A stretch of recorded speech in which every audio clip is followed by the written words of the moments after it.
تو ناظرین، آج کی میری یہ ویڈیو تھوڑی لینتھی ہوگی، اور آج میں آپ کو بغداد کی تاریخ بتاؤں گا، کس طرح بغداد کی اور مسلمانوں کی ہلاکو خان نے اینٹ سے اینٹ بجائی تھی، اور کتنے لاکھ مسلمان اس جنگ کے اندر شہید ہوئے تھے، اور پوری دنیا کا بغداد علمی مرکز تھا، اور اتنے علماء کرام، اولیاء اللہ اور بزرگان دین سارے کے سارے کہاں گئے، اور اتنی بڑی مساجد، مدارس اور اتنی کتابیں ہلاکو خان نے کہاں کی، سارا آپ انشاءاللہ اس ویڈیو میں جانیں گے۔ تو یہ میرے مونیٹائزیشن پیج کی لاسٹ ویڈیو انشاءاللہ ثابت ہوگی، کیونکہ اس ویڈیو کے بعد انشاءاللہ میرا تقریباً 6 لاکھ منٹس واچ ٹائم انشاءاللہ پورا ہو جائے گا۔ تو پلیز اگر آپ یہ ویڈیو فیس بک پیج پہ دیکھیں تو آپ نے لازمی فیس بک پیج کو فالو کرنا ہے، اور اگر آپ یہ ویڈیو یوٹیوب چینل پہ دیکھیں تو آپ نے میرا چینل لازمی سبسکرائب کرنا ہے۔ جی جزاکم اللہ احسن الجزا۔ اور یہ میرے آپ کے سامنے تلوار یہ میں نے دکھائی ہے، یہ اصل تلوار ہے، یہ کوئی نقلی تلوار نہیں، اصلی تلوار ہے، اور یہ میں اس لیے آپ کو دکھا رہا ہوں کہ یہ اس وقت انہی تلواروں کا دور تھا، اور اسی تلوار کے ذریعے ہلاکو خان نے مسلمانوں کی اور بغداد کی اینٹ سے اینٹ بجائی تھی۔ تو اب تو پھر دور خیر آگے چلا گیا ہے۔ چلیں یہ تلوار سائڈ پہ رکھتے ہیں اور ہم اپنی ویڈیو سٹارٹ کرتے ہیں۔ بسم اللہ الرحمن الرحیم۔ الہدا گلوبل میڈیا کے پلیٹ فارم سے آج میں آپ کے سامنے کچھ تاریخی واقعات رکھوں گا، کچھ تاریخی باتیں آپ سے کروں گا۔ اس میں آپ کے سامنے میں آئی بغداد کی تباہی، بغداد کیسے تباہ ہوا، اور بغداد کو تباہ کرنے والا ہلاکو خان، اس کو اتنی جرت کیسے حاصل ہوئی تھی، اور اس نے کس طرح مسلمانوں کا قتل عام کیا، اور کتنے لاکھ مسلمان بغداد کے اندر ایک ہی وقت میں شہید کر دیے گئے۔ اور یہ اتنی بڑی جنگ تھی، بلکہ میں اسے جنگ نہیں بولوں گا، قتل و غارت تھی۔ شاید تاریخ انسانیت نے اتنی بڑی قتل و غارت نہ دیکھی ہو۔ تقریباً 15 لاکھ مسلمان بغداد کے اندر شہید کر دیے گئے، اور اس نے کس طرح مسلمانوں کی کھوپڑیوں کے مینار بنائے، اور دریائے دجلہ کی اس وقت کیا سچویشن بن گئی تھی، اور اس وقت خلیفہ وقت مستعصم باللہ اس وقت کیا کر رہا تھا، اور بغداد اس وقت پوری دنیا کا علمی مرکز تھا۔ بڑی بڑی مساجد، بڑے بڑے مدارس، بڑے بڑے علماء کرام، صوفیاء کرام، اولیاء اللہ، پوری دنیا سے لوگ بغداد آ رہے تھے۔ وہ اس وقت کہاں موجود تھے؟ کیا بغداد کی اس وقت فوج کہاں موجود تھی؟ وزیر کیا کر رہے تھے؟ مشیر کیا کر رہے تھے؟ وہ اس وقت پوری دنیا کے مسلمانوں کا خلیفہ تھا، تو کیا اسے خبر نہیں تھی؟ کیا اسے ہوش نہیں تھی؟ وہ اس وقت کیا کر رہا تھا؟ یہ آپ سارے اس ویڈیو میں جانیں گے۔ ہلاکو خان کون تھا؟ چنگیز خان سے اس کا کیا رشتہ تھا؟ ہلاکو خان میں اتنی ہمت کیسی ہوئی؟ یہ آپ انشاءاللہ سارا اس ویڈیو میں جانیں گے۔ اور پلیز آپ سے ریکویسٹ ہے، اگر آپ ہمارے اس چینل پر نیو ہیں تو آپ ہمارا چینل سبسکرائب کریں، اور اگر آپ یہ ہماری ویڈیو فیس بک پیج پہ دیکھ رہے ہیں تو آپ لازمی ہمارا جو ہے نا فیس بک پیج، لازمی آپ ہمارا فیس بک پیج جو ہے وہ اس کو فالو کریں۔ تو میں انشاءاللہ باقاعدہ ویڈیو شروع کرتا ہوں، اور یہ تھوڑی لینتھی ویڈیو ہوگی، اور یہ شاید میری فیس بک پیج کی مونیٹائزیشن کی آخری ویڈیو ہوگی انشاءاللہ۔ اس کے بعد میرا 6 لاکھ منٹس واچ ٹائم انشاءاللہ یہ کلیئر ہو جائے گا۔ تو پلیز آپ ویڈیو کو غور سے سننا۔ اور یہ ایک تاریخ ہے، تاریخ ہمیں سبق دیتی ہے۔ اگر ہم تاریخ سے سبق حاصل نہیں کریں گے، اپنی تاریخ نہیں پڑھیں گے، پھر ہم مزید جو ہے نا گرتے جائیں گے، گرتے جائیں گے۔ تو اس لیے میں آج تھوڑا آپ کے سامنے تاریخ رکھوں گا۔ تو چلو شروع کرتے ہیں۔ چنگیز یہ وہ ایسا دور تھا جب چنگیز خان مسلمانوں کی تباہی کی اس نے ابتدا کر دی تھی۔ چنگیز خان نے سب سے پہلے چنگیز خان نے مسلمانوں کی تباہی کی شروعات کی، اور جب چنگیز خان مسلمان قوم پہ حملہ کرنے کے لیے آ رہا تھا، اور اس نے ایسے پہاڑ کے اوپر کھڑے ہو کر اعلان کیا کہ ارے مسلمانوں، میں اس رب کا بھیجا ہوا عذاب ہوں جس رب کو تم مانتے ہو۔ یہ چنگیز خان کے الفاظ سے پہاڑ کے اوپر کھڑے ہو کر اس نے کہا تھا کہ ارے مسلمانوں، میں اس رب کا بھیجا ہوا عذاب ہوں جس رب کو تم مانتے ہو۔ اور اس نے مسلمانوں کے ساتھ بہت برا سلوک کیا، اور مسلمانوں کی تباہی جو شروع کی تھی وہ بیسیکلی چنگیز خان نے ابتدا کی تھی۔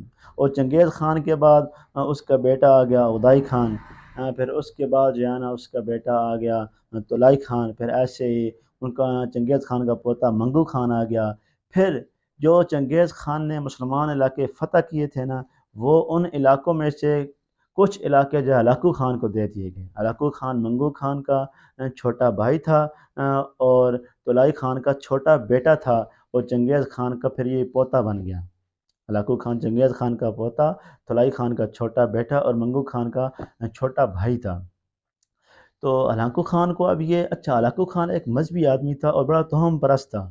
اب وہ اس کے ذہن میں کسی نے یہ بات بٹھائی ہوئی تھی کہ جب بھی کوئی مسلمانوں کے بادشاہ پر یا مسلمان سلطنت پر کوئی حملہ کرے گا تو آسمان سے ایک بلا نازل ہو جائے گی۔ اور بھی اس کے ذہن میں یہ تھا کہ مسلمان اتنے مضبوط ہیں ایمان کے اندر، اتنے ایمان والے ہیں کہ جب بھی کوئی مسلمانوں پر ہاتھ ڈالنے کی کوشش کرتا ہے تو اللہ کی طرف سے آسمان سے ایک بلا نازل ہوتی ہے اور سب کو کھا جاتی ہے۔ ہلاکو خان کے ذہن میں یہ بات بیٹھی ہوئی تھی، لیکن وہ بغداد کے اندرونی حالات سے ناواقف تھا کہ بغداد کے اندر اس وقت کیا کھچڑی پکی ہوئی تھی۔ بغداد کے اندر اس وقت جو ہے مسلمان بادشاہوں کے محلات کے اندر جو ہے وہ اوریانی قسم کے ڈانس وغیرہ، اور ان کے محلات کے باہر کتابوں میں لکھا ہے کہ بغداد کے محلات کے باہر ننگی اوریانی تصویریں لگی ہوئی تھیں، اور خلیفہ جو اس وقت خلیفہ وقت تھے ان کا بس مال کی کثرت اور مال، ہیرے جواہرات اور سونا چاندی، ان کو ایسے جوڑنے کی وہ ایک پڑی ہوئی تھی، اور ایسے اپنے ہیرے سونے چاندی زیورات کو دیکھ دیکھ کر خوش ہوتا تھا اور کہتا تھا کہ اس سے میری آنکھوں کو ٹھنڈک ملتی ہے۔ تو اصل میں جو بیسک بغداد کی تباہی کے اندر جو بیسک چیز تھی وہ آپس کا ان کے اندر اختلاف تھا۔ ہلاکو چنگے مستعصم باللہ خلیفہ فقط اور اس کا جو وزیر تھا ابن الکمی، ان دونوں کے اندر جو ہے نا اختلاف پیدا ہوا۔ اور جس طرح ہمارے پاکستان کے اندر یہ مختلف سیاسی لوگ ٹی وی ٹاک شو کے پر بیٹھ کر ایک دوسرے کی پگڑیاں اچھالتے ہیں، اس وقت بغداد کے علماء کرام آپس کے اندر اس طرح شیعہ سنی فسادات یہ بڑے عروج پر تھے، اور آپس کے اندر بحث و مباحثے اور بہت زیادہ شدت اختیار کر چکے تھے۔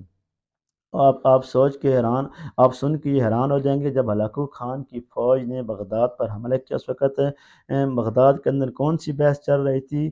اس وقت یہ بحث ہو رہی تھی کیا کوا خانہ حلال ہے یا حرام ہے۔ کوے کھانے کے اوپر مسلمان علماء کرام اور مسلمانوں کے اندر یہ بحثیں چل رہی تھیں۔ اور جس طرح اسپین کا آپ نے سنا ہوگا نا، جب اسپین پر عیسائیوں نے حملہ کیا تو اسپین کے علماء کرام اور مسلمان یہ بحث کر رہے تھے کہ ایک سوئی کی نوک پر کتنے فرشتے بیٹھ سکتے ہیں، یہ اسپین کے اندر بحث ہو رہی تھی۔ تو ابن القمی نے جب دیکھا کہ ہمارے ساتھ اچھا سلوک نہیں ہو رہا ہے، اور تو اس نے کیا کیا، اس نے ہلاکو خان کو قاصد بھیجا کہ آپ بغداد پر حملہ کریں اور میں آپ کا پورا ساتھ دوں گا۔ تو ہلاکو خان نے واپسی قاصد کو کہا کہ نہیں، ابن المکی کو بولو کہ میرے اندر اتنی ہمت نہیں ہے کہ میں بغداد پر حملہ کروں۔ تو ہلاکو خان نے پھر ابن القمی نے پھر قاصد بھیجا کہ آپ پلیز آپ حملہ کر دیں، میں انشاءاللہ آپ کو پورا ساتھ دوں گا، آپ کو گھبرانے کی ضرورت نہیں ہے، آپ اپنی فوج لے کے آ جائیں، میں پورا آپ کا ساتھ دوں گا۔ ادھر ابن القمی نے کیا کیا، مستعصم اس نے ابن القمی نے یہ کیا کہ فوج کی سب سے پہلے جہاں سے اس نے بغداد کو کمزور کرنا شروع کیا، اس نے ابن القمی نے وزیر نے جو ہے بغداد آرمی کی تنخواہیں روک لیں۔ اب آرمی کی جب تنخواہیں رکی، فوجیوں کی تنخواہیں رکی تو بڑے پریشان ہوئے، پھر اس نے خود ہی باہر سے حکم صادر کیا کہ آپ اپنا خود جان بھتہ وصول کرنا شروع کر دیں۔ اب کچھ علاقوں کے اندر فوجیوں نے ایسے لوٹ مار شروع کی، تو بغداد کے اندر تھوڑا کوہرام مچا، افراتفری مچی، تو پھر یہ جب شکایت مستعصم باللہ تک گئی تو اس نے اپنے اور مستعصم باللہ کے بیٹے نے بھی اپنے باپ سے شکایت کی کہ ابن القمی سازشیں کر رہا ہے، ہمیں کمزور کر رہا ہے، اس پہ توجہ دیں۔ دیکھیں کہ مستعصم باللہ ماشاءاللہ کتنا سیانہ تھا، اس نے اکٹھے کیا سب وزیروں کو اور ابن القمی سے مشورہ مانگ رہا کہ بتاؤ کیا کیا جائے۔ تو ابن القمی تو پھر الفاظ ہی تھا بڑا، اس نے ان سب کو جھوٹا ثابت کے بتایا کہ ہمیں کوئی خطرہ نہیں ہے، کوئی پریشانی والی بات نہیں ہے، آپ پریشان نہ ہوں، آپ ایسے کریں، ہمیں ہماری سرحدیں محفوظ ہیں، آپ کچھ آرمی کم کر دیں۔ تو مستعصم باللہ نے ابن القمی کی باتوں کے اندر آ کر اپنی آرمی کی تعداد تقریباً ہاف کر دی اور ان کو اپنے گھروں کے اندر بھیج دیا۔ اب اس نے یہ کیا کہ سرحدیں جب دیکھی کہ اب تھوڑی غیر محفوظ ہو گئی ہیں، اس نے پھر قاصد بھیجا کہ اب آپ آ جاؤ، اس وقت بڑا موقع ہے، آپ حملہ کر سکتے ہیں اور بغداد کو فتح کرنے کا بڑا چانس ہے۔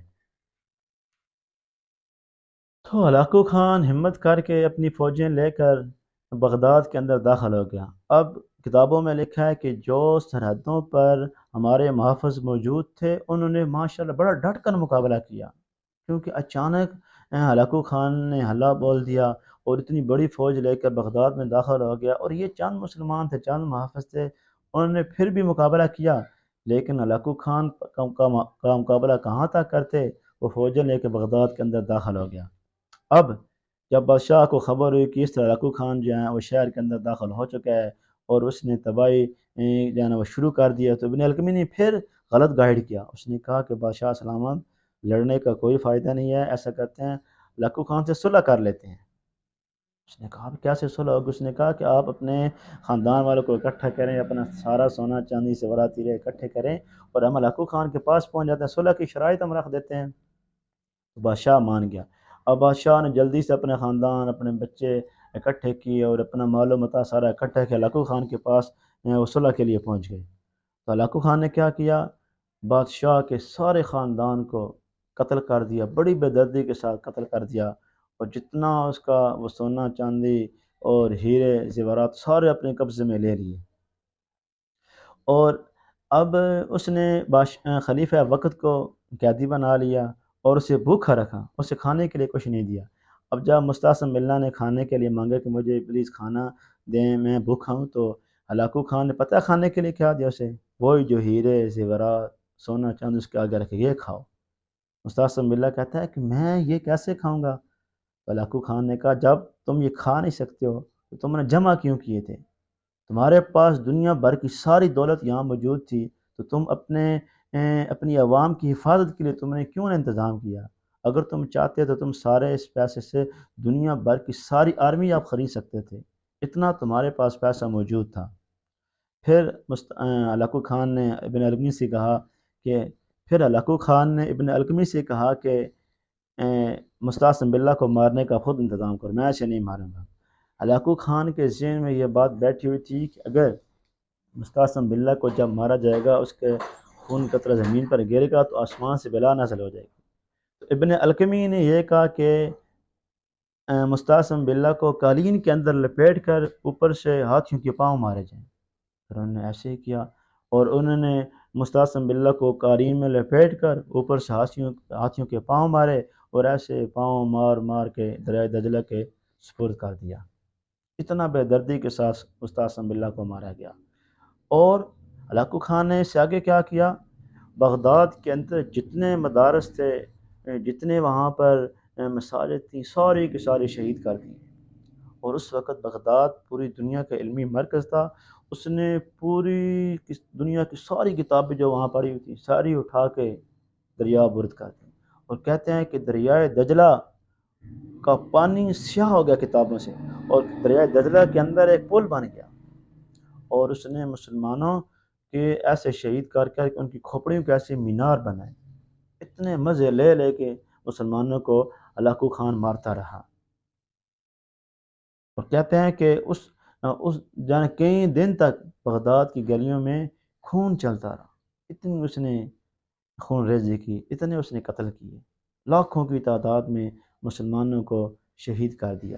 اور کیا تھا یہ؟ مسلمانوں کی آپس کے اندر نا اتفاقی تھی، مسلمانوں کا آپس کے اندر توڑ تھا، مسلمانوں کا فضول چیزوں پر بحث تھی، ایک دوسرے کے اوپر کفر کے فتوے تھے، اور دوسرا یہ تھا کہ مسلمانوں کے اندر عیاشی بہت زیادہ آ چکی تھی، اور جو ہمارے ماشاءاللہ خلیفہ صاحب تھے ان کو تو عوام کی فکر نہیں تھی، ان کو بس محبت تھی دنیا سے، دنیا کے مال سے اور سونے چاندی اور زیورات سے، ہیروں سے، ان کو دیکھتے رہتے اور عیاشی کے اندر اپنی زندگی بسر کرتے تھے، اور محل کے اندر ننگی اور یعنی تصویریں اور ننگے ڈانس ہوا کرتے تھے، اور محل کے باہر بھی ایسے ننگی اور یعنی تصویریں لگی ہوئی تھیں۔ یہ تو مسلمان بادشاہوں کے حال تھے، اور یہ 1200 غالباً جنوری کا مہینہ تھا، اور 1258 کے اندر یہ واقعہ پیش آیا، 1257 یا 58 کے اندر جو ہے یہ واقعہ پیش آیا تھا۔ اور یہ مسلمانوں پر سب سے کاری ضرب تھی، سب سے کاری ضرب، اس کے بعد مسلمان پھر سیدھے نہیں ہو سکے۔ آپ مسلمانوں کی تاریخ اٹھا کے دیکھیں، آپ ان کی سابقہ جنگیں دیکھیں، ہر جنگ کے اندر مسلمان تھوڑے تھے، کافر زیادہ تھے، 313 مسلمان تھے، 1000 کافر تھے، 313 فتح پا گئے، اور 1000 مسلمان تھے اور 10,000 کافر تھے، مسلمان فتح پا گئے، 60,000 مسلمان تھے اور 2 لاکھ کافروں کی فوج تھی، مسلمان فتح پا گئے۔ آپ تاریخ کی ساری جنگیں اٹھا کر دیکھیں، ہر جنگ میں مسلمانوں کی تعداد تھوڑی تھی، کافروں کی تعداد زیادہ تھی، اور ہر جنگ مسلمان جیتے، ہر جنگ مسلمان نے جیتا ہے، کافر کوئی بھی مسلمانوں سے جنگ نہیں جیت سکا۔ اور یہ بغداد کے اندر کیا ہوا؟ بغداد کے اندر تو جنگ نہیں ہوئی، ان کے اندر ایسے نہ ان کی عوام لڑی، نہ ہی ان کی فوج لڑی، نہ ہی بادشاہ کی کوئی حکمت عملی تھی، اور اتنے اندر سے وہ کمزور ہو چکے تھے، اتنے اندر سے کھوکھلے ہو چکے تھے، اتنے اندر سے عیاش پرست ہو چکے تھے کہ ہلاکو خان کو ذرا بھی مزاحمت پیش نہیں آئی۔ اب ابن القمی کا ہلاکو خان نے کیا کیا؟ ابن القمی کے ذہن میں یہ بات تھی کہ مجھے خلیفہ بغداد کا خطاب ملے گا۔ اب ہلاکو خان کی اپنی موت کیسے واقع ہوئی؟ ہلاکو خان کی اپنی موت تاریخ گواہ ہے، کسی کو نہیں پتا کہ ہلاکو خان کی قبر کہاں پر ہے۔ ہلاکو خان کو اپنی قبر بھی نصیب نہیں ہوئی۔ تو اسی جنگ کے بعد ہی ہلاکو خان جا رہا تھا، راستے میں ایک ایسے اللہ والے جا رہے تھے، تو ہلاکو خان نے کہا چلو جانا اس کو بھی قتل کرتے جائیں۔ تلوار نکالی، کہا بتاؤ تجھے میرے ہاتھ سے کون بچائے گا؟ تو اللہ والے تھے، اللہ والے نے کہا کہ مجھے تیرے ہاتھ سے اللہ بچائیں گے۔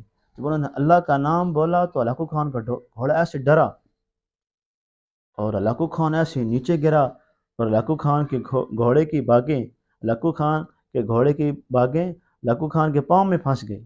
اب گھوڑا آگے آگے دوڑ رہا ہے، ہلاکو خان پیچھے گھسیٹتا گھسیٹتا گھسیٹتا ایسے اس کی موت واقع ہو گئی، اور نہ وہ گھوڑا ملا نہ اس کی لاش ملی۔ اللہ نے ایسے اسے بے دردی کے ساتھ اسے بھی واصل جہنم کر دیا۔ تو ہمیں تاریخ یہ بتاتی ہے کہ جب آپس کے اندر آپ کا توڑ ہوگا، آپس کے اندر جب آپ کا اتفاق نہیں رہے گا، آپس کے اندر جب آپ ایک دوسرے کو نہیں دیکھ سکیں گے، پھر اس کا انجام یہی ہوتا ہے۔ تو جب بھی مسلمانوں کو شکست ہوئی ہے، جب بھی مسلمان تباہ ہوئے ہیں، جب بھی مسلمانوں کو نقصان پہنچے، اپنوں کی وجہ سے پہنچے، اپنوں نے غداری کی، اپنوں نے غداری کی، اپنوں ہی نے یہ بغاوت کی ہوئی تھی، اور آپس کے اندر فضول بحث کے اندر پڑے ہوئے تھے۔ تو ناظرین آپ سے گزارش ہے کہ آپ بھی جو ہے نا فضول بحث سے بچیں، فضول قسم کی بحث سے اپنے آپ کو بچائیں، اور خصوصاً یہ فرقہ واریت کی بحث جو ہے نا اس سے آپ بچیں۔ سب مسلمان بھائی بھائی جس نے بھی کلمہ پڑھا ہے لا الہ الا اللہ محمد رسول اللہ، سب ہمارے بھائی ہیں۔ اللہ کے نبی کا ارشاد ہے کہ جس نے ایک بار بھی کلمہ پڑھ لیا لا الہ الا اللہ محمد رسول اللہ، وہ مسلمان ہو گیا ہے اور وہ جنت میں جائے گا۔ اللہ کے نبی صلی اللہ علیہ وسلم کے صحابہ جو ہیں آپس کے اندر سب بھائی بھائی تھے، ان کے آپس کے اندر کوئی فرقہ واریت نہیں تھی، اور قرآن کریم کی تقریباً 17 آیتیں ہیں جن میں یہ بات آئی ہے کہ آپس کے اندر بھائی بھائی بن جاؤ، تفرقہ بازی نہ کرو، اللہ کی رسی کو مضبوطی سے تھام لو۔ تو ناظرین آپ سے گزارش ہے آپ بھی تفرقہ بازی کی باتوں سے بچیں، اور آپ بھی آپس کے اندر بھائی بھائی بن جائیں، اور آپ بھی ایک دوسرے کو اچھا کہنا شروع کر دیں، برا بھلا کہنا جانا وہ ختم کر دیں، اور سب کے پیچھے نماز پڑھیں۔ سب مسلمان ہیں، ہر مسجد کو چندہ دیں، ہر مسجد میں نماز پڑھیں، اور ہر اور جو ہے نا اور دوسروں کا احترام کرنا سیکھیں۔ امید ہے انشاءاللہ آپ کو ویڈیو اچھی لگے ہوگی۔ اگر آپ کو ویڈیو اچھی لگے تو آپ نے لائک کرنی ہے، شیئر کرنی ہے، اور ہمارے پیج کو آپ نے لازمی فالو کرنا ہے۔ جزاکم اللہ احسن الجزا۔